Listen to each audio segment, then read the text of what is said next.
Amen. Praise the Lord. The Lord bless us upon the reading of His Word. Thank you for the reading of our Scripture. Maulan na linggo sa ating lahat. Blessing yan. Okay. So, ang law of nature, kasama talaga yan, no? Kung merong law sa Bible, meron ding law of nature. Na pagka meron kang ginawa sa nature, hindi mo siya, parang law of gravity, kumbaga, di ba? So, pag tumalon ka, hihilahin ka pababa. So, pag tumalon ka sa building, mamamatay ka talaga. Okay? So, ngayon, nakita natin yung flooding at saka even sa China, no? Central China, 100,000 nag-evacuate. Ganun kadami na, naaano lang yung mga sasakyan para lang mga laruan na inaanod. Nasira yung dam nila. And even dito sa Philippines, sa Metro Manila, yung flooding natin. Okay, so yung mga basura, pumunta sa Dolomite, no? So, at least nililinis na ulit. So, kung ano itatanim, yun lang din ang aanihin natin. Doon, at dito makikita natin sa pag-uusapan natin sa Numbers, Book of Numbers, kumbaga, ano bang magandang passage para i-end natin yung Book of Murmuring, yung libro ng re-reklamo? Ano bang magandang ending yan?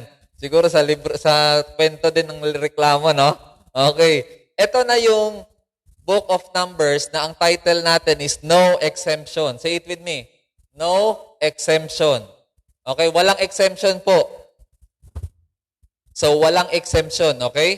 So, kahit sino, walang exempted. Anong sabi doon sa Numbers 13? Kung sino lang yung makakapasok sa sa Promised Land? Sino lang yung dalawa sa generation na yon? Caleb and Joshua, tama? Hindi na-mention si Moses, no? Hindi pa nagkasala si Moses, tama? Nung in-announce yon. Pero, dito makita natin na meron din pala siyang gagawin sa huli kung saan siya madidisqualify din. Okay? So, kahit ang first family, wala pong immunity. Etong pag-uusapan natin ngayon na no exemption, mahirap to matanggap sa tenga natin. Kasi sanay tayo sa exemption. Dito sa Pilipinas, ang presidente merong exemption, may tinatawag na immunity, tama? Ang vice president at president. So kahit anong gawin mo, hanggang nasa posisyon ka, may immunity ka, tama? Hindi ka mapapano, tama? Pero sa Bible ba, kung naging leader ka ni Lord, may exemption ka ba? Ayun yung doon. Hindi ka bibigyan ni Lord ng immunity? Yun yung dapat tumatak sa isip natin. Si Moses nga, kausap si God face to face, hindi nga exempted. Pero tayo, behind of our minds, ay, special case naman tong akin. Exempted naman siguro ako. Hindi naman siguro ako papaluin ni Lord. Hindi naman niya siguro ako paparusahan. Kasi anak niya man ako, naglilingkod naman ako. Hindi niya siguro ako papaluin. Pero tignan niyo ang verse 1 sa binabasa natin. Numbers chapter 20. Open your Bible. Keep your Bible open. Verses 1 to 13. Okay? So tignan mo. In the first month, the whole Israelites community arrived at the desert of Zin. Ayan, desert of Sin, no? Ang lugar ng kasalanan or Z lang ginamit dito. Desert of Sin. Parang desert of sin din kasi palagi silang nagkasala eh. Tama? Okay. And they stayed at Kadesh. Okay, naalala nyo yung saan sila nagrebelde? Sa Kadesh. Tama? Kadesh Barnea. Ngayon, nakaikot na po sila. Naka 40 years na. Kumbaga, nakabalik na sila sa Kadesh ulit. Kumbaga, bagong henerasyon na to. Ang dami ng patay. At dito, ni-remind tayo sa pinakaunang bago pumasok sa Promised Land, nagmatayan na yung mga leader. At sinong nauna dito namatay? Then, there Miriam died and was buried. It is a reminder of the Word of God. Na dahil nag-promise ako na hindi makakapasok, dalawa lang ang makakapasok, mauubos talaga kayo lahat dito sa wilderness. Kahit kayo na mga leader. Anong maalala nyo kay Miriam?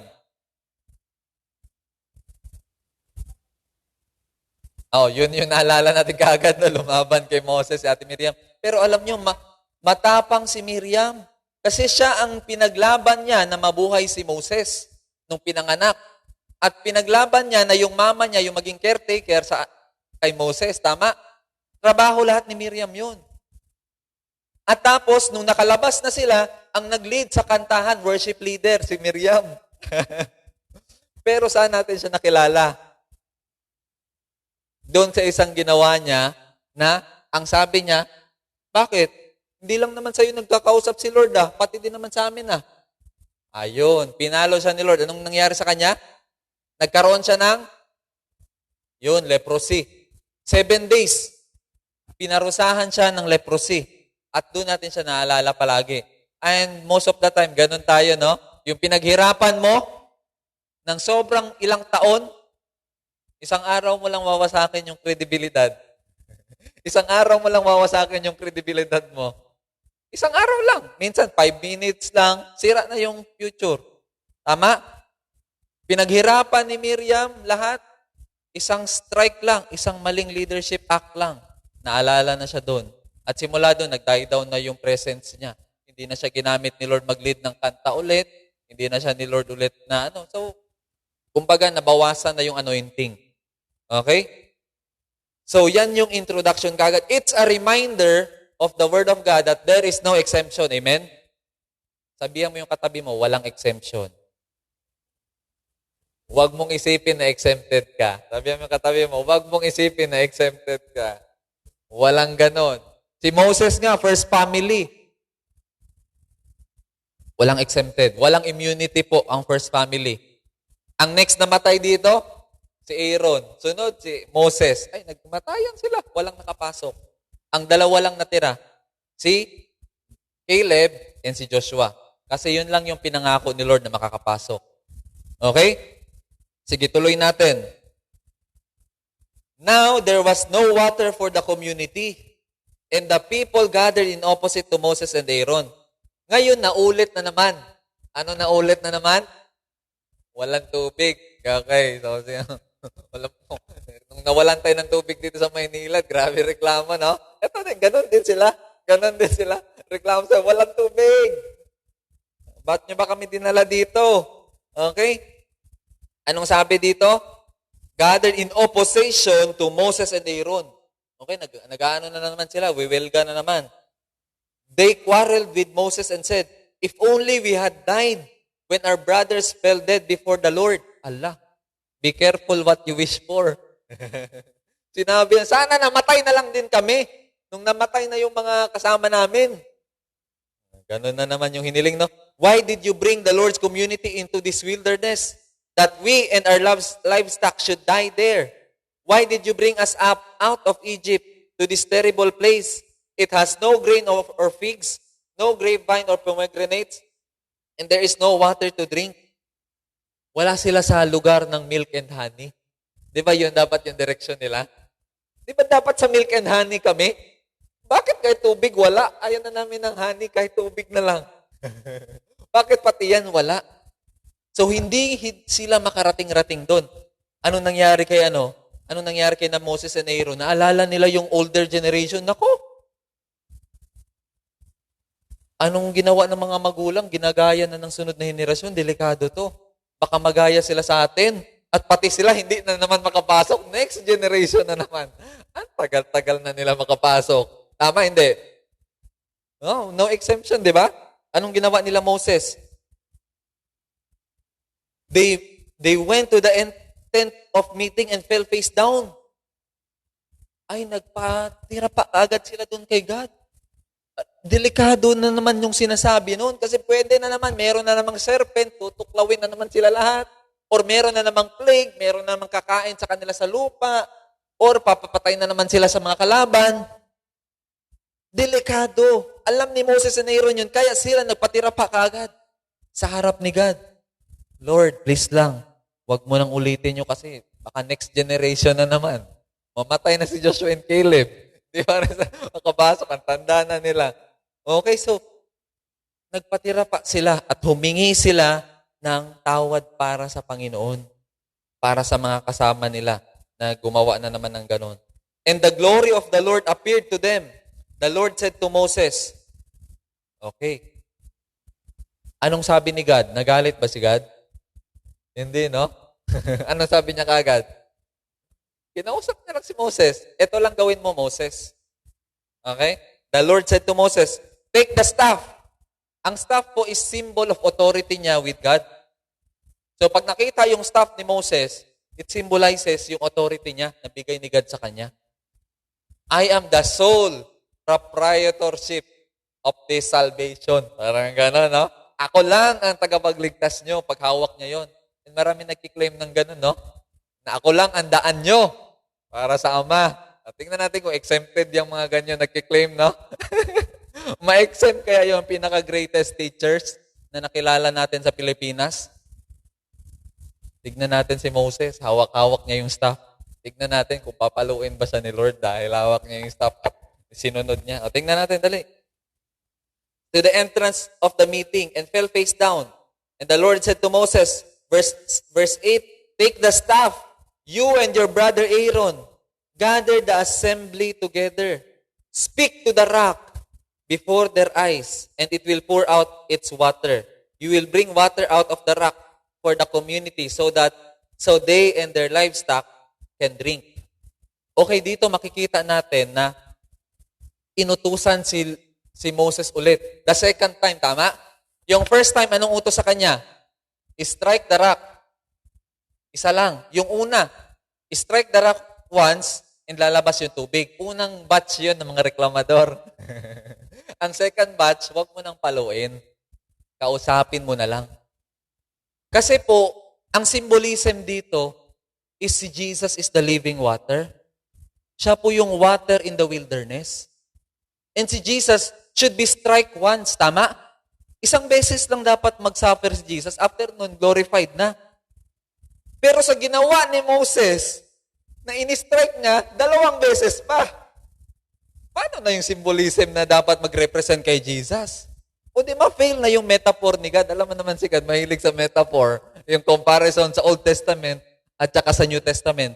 Paano pa i-compare yan ng mga ano? Kinumpare nga yan, sabi nila Paul, sa Acts 13, Acts something 11, sabi niya, ginawa lang ni Moses, yunampas niya, kaya hindi maganda yun. Na-ruin niya yung ano ni God, yung purpose niya talaga. Bakit kakausapin lang? Kasi hindi na dapat i-struck. Okay? Sige, tignan natin anong nangyari dito. Listen. Ito na. So, verse 9. Okay, nandyan na kayo, verse 9. So, Moses took the staff from the Lord's presence. Okay, ang staff pala, hindi niya yan hawak-hawak palagi. Akala nyo, kahit umuwi ng bahay, kasama nyo yung staff. Andun lang yun sa the Lord's presence. Kumbaga, yung Ark of the Covenant, alam niyo yung Ark of the Covenant? Yun yung the Lord's presence. Nandun nakalagay yung tablet, yung Ten Commandments, hindi yung tablet na iPad. Tablet, nandun nakalagay. Tapos, andun din yung staff ni Aaron, andun din yung staff ni Moses. Andun din yung scroll ng Torah. Or yung Genesis, Exodus, Leviticus, Numbers, Deuteronomy. Yan, yung Torah. So, nandyan yung nakalagay sa Ark of the Covenant sa lagayan dyan. So, ngayon, kinuha ni Moses yung staff niya. Kasi i-exercise niya na naman yung as a leader. Okay? Tignan natin anong mangyayari dito. So, Moses took the staff from the presence just as he commanded him. Okay? So, sinunod niya si Lord. Tama? As he commanded him. Sinunod niya. Verse 10. He and Aaron gathered the assembly together in front of the rock, and Moses said to them, listen, you rebels. Sinunod ba niya si Lord doon? Nag-utos ba si Lord sa kanya na sermonan ng Israelites? Walang sermon na. Wala, no? Ang sabi, i-gather mo sila. Tama. Check. Pero ang second step, huwag mo na sermonan. Minsan tayo, pagka nagbibigay tayo sa kamag-anak or tinutulungan, sinisermonan muna natin, no? Bago natin bigyan ng tulong. Ang dami mo na sasabihin, no? Yung pamangkin naman, tanggapin na natin lahat ng sinasabi ni auntie or ni uncle or ni tita or ni tito. Bibigyan ka rin naman ng pera niyan pagkatapos, eh. Okay lang yan. Pakinggan mo lang. Parang ganun si Moses, eh. No? Si Moses, dapat kausapin niya na yung bato. Hindi niya kakausapin yung mga tao. Kasi itong mga taong to, first time pa lang nila makakita ng miracle. Kasi new generation to, eh. New batch to. Kaya nga inulit-ulit yung bato, yung pag-speak sa bato para ma-remind sila kung gaano kadaming miracles ang ginagawa ni God. Okay? Pero anong ginawa ni Moses? Sumunod ba siya? Nag-fail siya dito na part, no? Tignan natin. Listen, you rebels. Must we? Ayun. Nako, mukhang nakapasok na yung pride kay Moses. Na-win na eh. Kasali na siya eh. Parang claim niya na yung, parang meron na siyang 50-50 na work ni God. Kumbaga, hindi na 100% work ni God. 50-50 na. 50% kay God, 50% sa akin. Lord, hindi mo ito magagawa kung wala ako. Ganun na yung mindset. Ginamit na yung word niya, oh. Must we bring you water? We. Hindi na, the Lord. Hindi na si God yung performer. Sinama niya na sarili niya.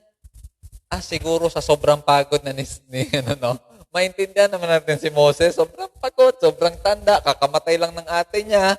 Alam mo yung dami-dami yung depression. Kung mamatayin ka ng kamag-anak, masaya ka ba nun? Di ba hindi? So alam mo, patong-patong yung problema. Dito na record breaking yung fatal flaw ni Moses. Yung pinakakahinaan niya sa umpisa ng bago siya nag-ministry. He struck an Egyptian. Tama, hindi. Itong kamay talaga ni Moses, hindi niya mapigilan eh. Dapat igapos yung kamay ni Moses pag galit. Kasi pagka hindi nakagapos, kung ano-anong sinasaktan. Okay, nasaktan niyo na ba yung asawa niyo pagkagalit kayo? Babae, mga asawang babae, nakapanakit na ba kayo? Nakasampal or nakasuntok, nakakurot. Yung kamay natin, pag galit tayo, hindi natin nakokontrol. Minsan, ginagamit pa natin yung authority natin kay God. Ginamit pa, panghampas sa bato. Imaginin mo yun, ginagamit mo pa yung authority mo as a leader para gumawa ng isang bagay na hindi dapat gawin. Sinasabi mo na leader tayo, pero iba yung ginagawa natin. Okay? Tignan natin kung ano pa nangyari kay Moses dito. Listen, you rebels. Must we bring you water out of this rock? Ayun yung sermon niya. Maikli lang, no? Tapos anong nangyari sa next? Verse 11. Then Moses raised his arm. Inakyat niya yung kamay niya. Anong next niyang ginawa? And struck the rock twice. Hinampas niya. Hinampas niya 2 beses. With his staff. Imaginein mo yun. Yung authority mo with God. Water gushed out and the community and their livestock drank. Okay. Yung question dito, hindi naman sinunod fully ni Moses, no? Tama, hindi. Pero bakit meron pa rin lumabas na tubig? Why not? Dahil hindi niya sinunod, walang lalabas na tubig. Moses, dahil ang tigas ng ulo mo, hindi ko papalabasin ng tubig. Sabi ko, kausapin mo lang eh. Hinampas mo, walang tubig na lalabas. Pero dito, nakita mo, may lumabas pa rin na tubig. Bakit kaya? Kasi si God po, concerned siya sa mga tao niya, uhaw. Wala nang mainom. So, tinugunan niya yung kauhawan ng mga tao niya. Si Moses, siya bahala doon. Kakausapin niya yun. Ako bahala papalo dito sa leader nyo. Tigas ulo nito, ako bahala sa kanya. Basta I will still use him sa inyo. For the last time. And dito natin makita na si Lord talaga, ang mga leaders, hindi dahil sa mga leaders, mahal ng Panginoon ang leader. Kundi mahal ng Panginoon yung mga tao. Kaya kahit imperfect ang mga leader, gagamitin niya. Kahit makasalanan, nagkasala ang mga leader, gagamitin niya pa rin. Kahit ang daming failure, kahit iba pa yung method niya, gagamitin pa rin. Hindi for the sake of leader, for the sake of the people. Kasi God is concerned with the people. Okay? So yan yung makita natin dito. Ginamit pa rin si Moses kahit hindi siya sumunod. Kahit matigas ulo niya. Kahit pinaandar niya yung galit niya. And God still used him. Okay? Ginamit pa rin siya. Pero anong consequence?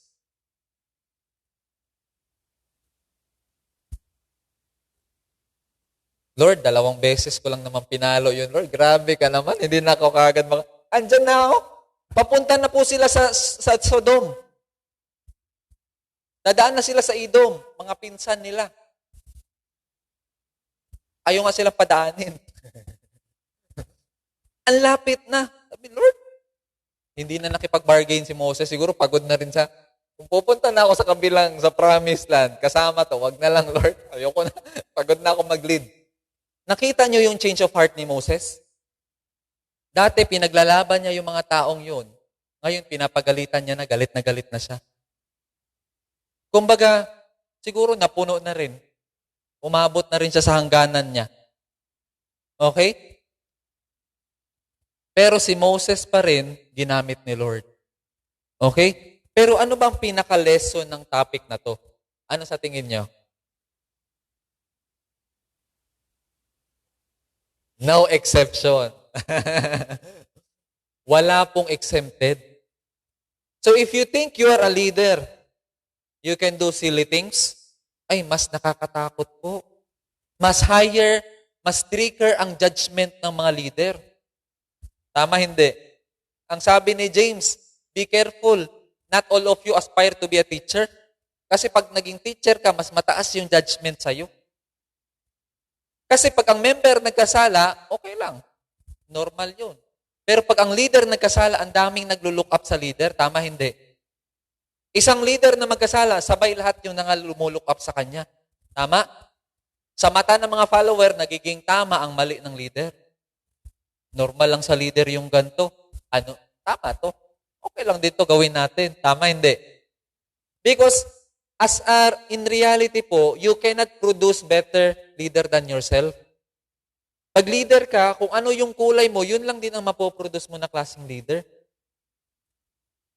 Para lang yan, jeans. Kung ikaw magulang, ganito yung jeans mo, ganito yung pag-uugali mo, yung anak mo, ganyan lang din ang ugali. Hindi yan pwede magmana sa kapitbahay. Kaya nga, pagka nag-aaway na kayo, masama na tingin mo sa asawa mo, pagpangit na ugali ng anak mo, mana ka talaga sa tatay mo. Sinisika agad doon. So, ibig sabihin, kung leader ka, hindi ka makakaproduce ng better sa'yo. Same lang din sa'yo talaga mapoproduce mo. Kung ano lang yung principles meron ka, yun lang din matatransfer mo sa tao na nililid mo. Okay? Kaya dito makikita natin, kailangan na ipasa ni Moses yung leadership role. At para kay Moses, masakit yun. Take note, masakit yun. Kasi si Moses, gusto naman niya talaga pumunta doon. Imaginein mo, inumpisahan mo, hindi mo matatapos. Sino bang masaya noon? Sino nag-try dito maglaba? Hindi mo tinapos. Di ba gusto mong tapusin, no? Ay, normally talaga, pag meron kang inumpisahan, gusto mong tapusin, tama? Okay, kahit sobrang pagod ka na, tama? Pipilitin mo, itong wife ko, sobrang sipag nito. Sunday, schedule niya yan ng paglaba. Imagine mo, tapos na lahat tayo, sarado na yung church, dyan na siya maglalaba. Sabi ko, grabe naman yung lakas muhan. Hindi ka naman napapagod, kakatapos na natin. Minsan may lakad pa pag Sunday. Pero pag uwi niyan, kahit galing kami sa ibang lumabas, pag uwi niyan, maglalaba yan, kahit abutin niya ng ilang oras, kahit alas 11 ng gabi. Kasi sabi niya, gusto niya pagka Monday, iba na yung gagawin niya. Okay, so ang point ko lang is, tayo, pag meron tayong inumpisahan, gusto nating tapusin, tama? Si Moses din gusto niyang tapusin yung inumpisahan niya.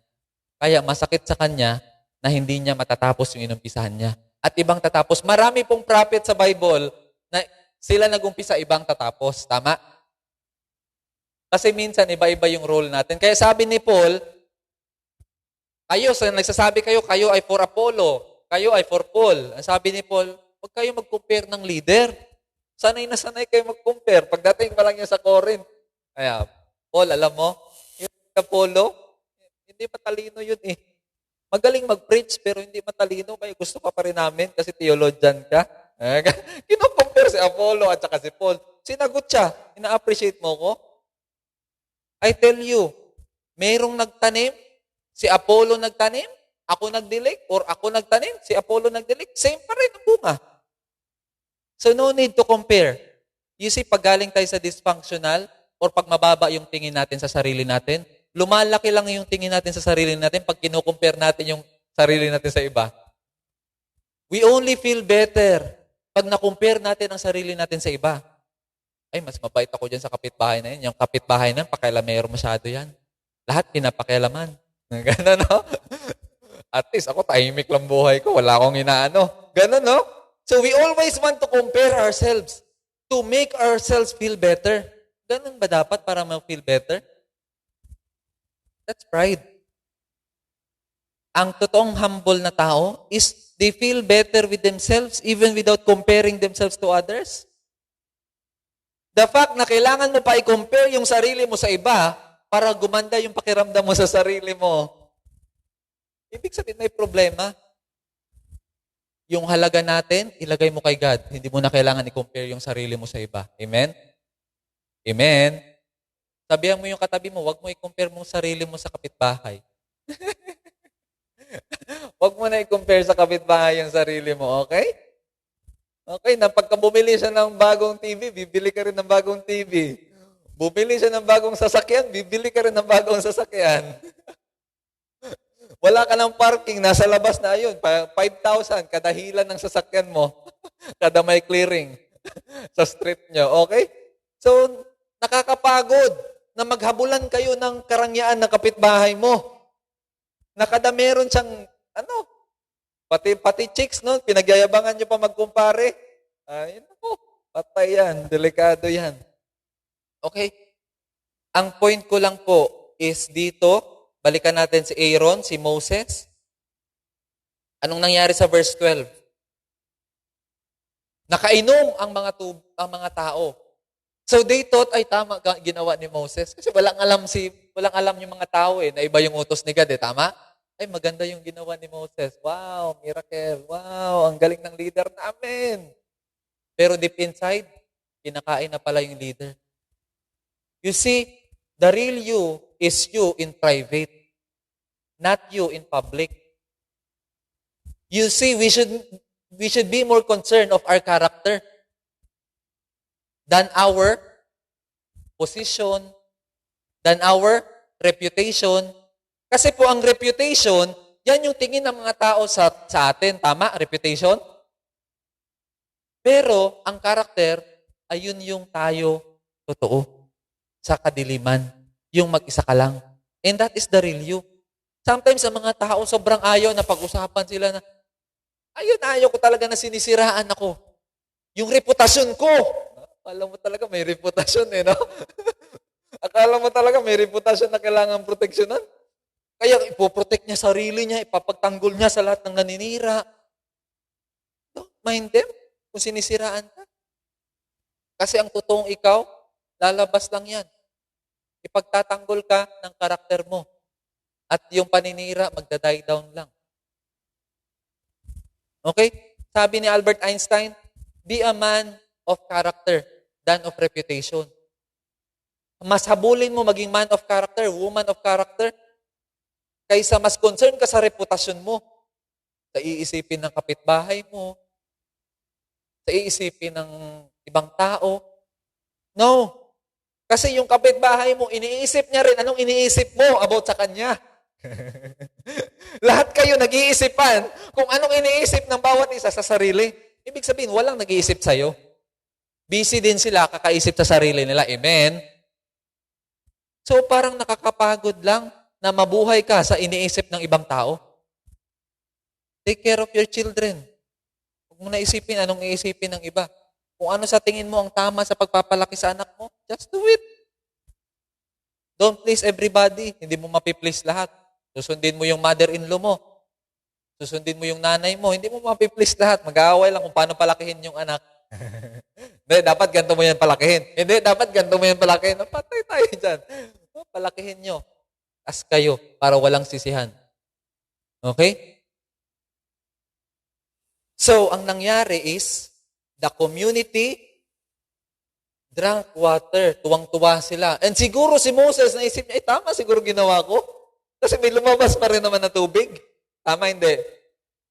Pero pagbalik nila doon sa tent, na sila na lang dalawa ni God, nag-usap, anong binulaga ba siya ni God? Alam mo si God, hindi niya pinagalitan sa public eh. Hindi niya pinagalitan sa public si Moses. Ganun pala dapat ang leader, no? Appreciate in public, correct in private. Dapat privado lang. So kung meron kang i-correct, hindi pala maganda i-announce dito sa pulpit, no? Kung meron kang papagalitan. Okay, mamaya, kakausapin ko si ano, papagalitan ko si ano. Hindi, dapat pala ganun, no? Dapat, kayo lang dalawa. Kamustahin mo lang. Mag-usap lang kayo. Kakamustahin mo. Ganun. Kagaya kay God, no? Moses, balik na kayo dito. Tara, mag-ano tayo, kamusta yung ministry? Ano bang nangyari? Ayun, God, napainom ko sila ng tubig. Sinunod mo ba yung sinabi ko? Siguro, kasi lumabas naman yung tubig eh. Anong sabi ni God sa kanya? Moses, anong sabi sa verse 12? But the Lord said to Moses and Aaron, ayun, nadamay si Aaron. Basta kayo talaga, ibig sabihin, pack one, pack all. Pag leader, consensus yan. Okay? Pagka lahat nag-say ng yes, tapos may nag-say ng no, tapos ikaw hindi ka nagboto, ayaw mo kasi gusto mo safe. Ayaw ko mag-yes, ayaw ko mag-no. Actually, damay ka pa rin. So magboto ka na lang. Kasi kasama ka rin naman pala bibilangin ni Lord eh.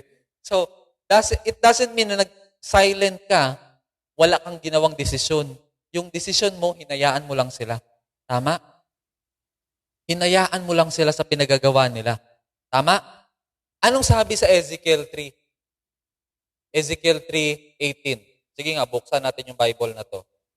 Ezekiel. Pangalan to ng pamangkin ko, si Ezekiel. Pinangalanan siya ni Ate Myla. Prophet to, a prophet. Ito si Ezekiel, ano to? Pagka nagpe-preach to, para to siyang aktor. Dinadramatize niya yung preaching niya. Ganon. So, parang pinaperform, parang performer to si Ezekiel. Priest to siya, priest. So, Ezekiel 3:18. Nahanap niya na? Sunod ni Lamentation. Bago si Daniel. If I'm not mistaken. Hindi bago. Bago si Hosea. Ezekiel 3. Okay, 18. Sige. Pwede basahin? Sabay-sabay tayo. 1, 2, 3, blow. When I say to a wicked person, you will surely die, and you do not warn them or speak out to dissuade them from doing their evil ways in order to save their lives, that wicked person will die for their sin, and I will hold you accountable for their blood. Narinig nyo yon? Pag meron na akong i-judge na tao, at alam mo na i-judge ko na yon. This is a story about a watchman. Okay? Ang watchman na to, siya yung taga-announce kung may gera. Pagka nakita na i-announce niya, may gera, ready kayo. What if ang watchman hindi siya mag-announce? Anong mangyayari sa mga tao sa loob ng city? Patay lahat, no? Kasi walang nag-warn sa kanila. So treat yourself daw like a watchman. Ikaw po ang watchman ng kapatid mo. Ikaw po ang watchman ng kamag-anak mo. Ikaw po ang watchman ng kapitbahay mo.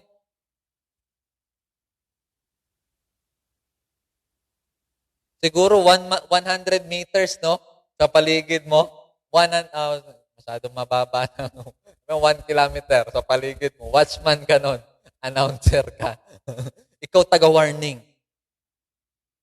At pag namatay daw tong taong to, hindi mo sinabihan, ano mangyayari sa'yo?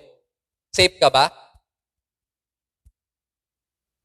Damay ka pala, no? Alam mo eh. Bakit di mo sinabi?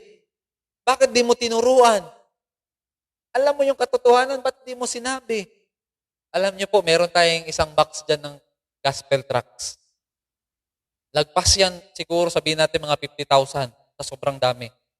Libo-libo yan nandyan. Gospel po yan. And I encourage you na magdala kayo kada alis nyo.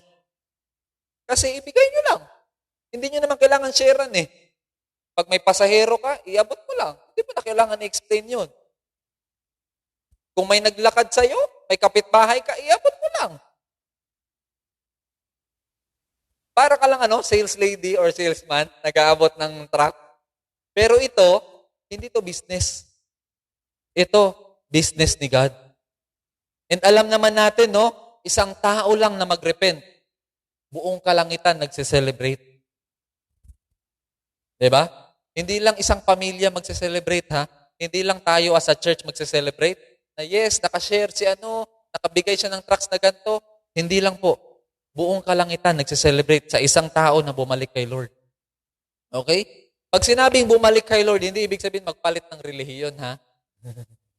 Pag sinabing bumalik kay Lord, nabuhay yung konsensya niya. Tinanggap niya si Jesus as tagapagligtas niya at tinalikuran niya yung kasalanan niya. Amen? And mag-umpisa yan lahat sa gospel tract. Alam niyo sino ang nag-donate niyan? Yung wife ni Brother Ed, tama? Yung wife ni Brother Ed. Kasi ang kwento is si Brother Ed na save siya dahil sa gospel tract. And this week lang, dumaan si Brother Ed dito. Kumuha siya ng sobrang daming gospel tract. Para sa wife niya, kasi pang-evangelism daw. And I thought, siguro yung mga members natin, maganda din, magdala kayo kadalabas nyo ng church. Isipin nyo lang, ilan yung kaya nyong ubusin sa isang linggo. Kaysa kainin ng anay, save na yung mga anay. Nabasa na nila lahat. Ilang beses na nila binasa yung Roman Road to Salvation. We are a watchman. Tayo yung ilaw. Ang sabi ni Jesus, you are the light. Aanhin mo yung ilaw kung tatakpan mo. Diba? So, balikan natin to dito. Si Moses at si Aaron nadamay. Kasama silang dalawa pinagalitan. Because you did not trust in me enough. Because you did not glorify me. Okay? Trust me enough to honor me as holy in the sight of the Israelites. Binastos mo ko eh. Maintindihan ko pa pagka mga member magbastos sa akin. Pero ikaw leader ka, binastos mo ko. Wala kang respeto. Wala kang respeto sa pulpito. Wala kang respeto sa church. Pag once mayroon kang gagawin na kalokohan sa church, hindi sa church mo yan ginawa na kalokohan. Kay God mo yan ginawa na kalokohan. Lalo pag leader ka. Gumawa ka na ng kalokohan sa labas. Huwag mo lang subukan sa simbahan. Kasi pag ang simbahan ang naisipan mo, parehas lang naman yan, building lang naman yan. I tell you, iba si Lord pag siya ang gumawa ng paraan niya. Nakakatakot po. Anong title ng topic natin? No exemption. Si Moses hindi exempted. Kaya wag mo isipin makaka-exempt ka. Dito sa Pilipinas, ang daming exemption. Pag may kakilala ka sa isang lugar na to, exempted ka kaagad. Kung ayaw mong pumila sa LTO, may kakilala ka doon, exempted ka sa pila. Sa vaccine, kung may kakilala ka, exempted ka rin. Ayan. Kung meron kang maraming koneksyon, palagi kang exempted. Tama, hindi. Yon ang ex-senior, palaging merong senior discount and exempted. Tama, no? Benefit nyo yan kasi naglingkod kayo sa bansa habang malakas yung katawan nyo. So ngayon, it's time for the government to reward you. Pero ang tinutukoy dito na exemption is ito yung mga masamang paraan na maging exempted. Ito yung mga padulas. Ito yung mga sa mga prinsip, mga ng Pilipino, na yung lagay, padulas. Ano yan? Filipino culture. Normal yan. Okay? Sa Filipino culture. Pero, iba po ang kultura ng Bible natin. And kailangan natin i-take note yan. Maganda, ang yung mga kultura natin, maraming maganda. Pero, pagka Christ against the culture na, pag ang kultura ng Bible bumangga na sa kultura ng Pilipino, anong susundin mo na kultura? Yun. Kailangan natin sundin yung kultura na ini-introduce ng Bible. And that is no exemption. Yan lang. Huwag lang sumagi sa isip natin na dahil naglilingkod ako kay Lord, dahil nagpastor ako, exempted ako sa lahat ng palo. Walang ganon. In fact, tayo mga leader, number 1 tayo papaluin. Kagaya kay Moses. Dahil hindi mo ako nirespeto sa harap nila, paano pa nila ako rirespetuhin? Ikaw nga na leader, hindi mo ginawang role model sarili mo. Tapos in-expect mo lahat sumunod sa akin? Utusan mo sila mag-tithes, ikaw nga hindi. Tama, hindi. So tayo mga leader, palagi talaga tayo number 1, no? Kung meron tayong gustong ituro sa iba, kailangan tayo una mag-apply. Amen? Amen? Ayan, very good. May nag-amen. At least, we are willing. Amen? Oh, nagkamali tayo in the past, maintindihan ni Lord. Since alam na natin ngayon na no exemption, sundin natin si Lord. Amen? And we will truly become the light. Okay? Gagawin niya talaga tayong ilaw. Hindi niya tayo. Okay, anong nangyari next? Honor me as holy in the sight of Israel. You will not bring this community into the land I give them. That's the punishment. Hindi mo sila makakasama. Hindi ikaw ang maglilid. Tapos ka na. Graduate na. Okay? Tapos verse 13, these were the waters of Meribah, where the Israelites quarreled with the Lord, and where He was proved holy among them. Okay? The Lord bless us. The Lord bless you. Thank you for coming kahit maulan, no? Walang makapigil sa ulan. So I appreciate the presence of each one here. Na maulan o maaraw, andito tayo. And even sa mga nasa simbahay, yung mga nasa malayo, sina Pastor Amel, Sis Colleen, Sis Joanne, I appreciate you watching online. And other members. Okay, I cannot mention all of you. Yung mga member natin na nasa abroad, mga friends ng mga members natin, we welcome you in our Sunday service.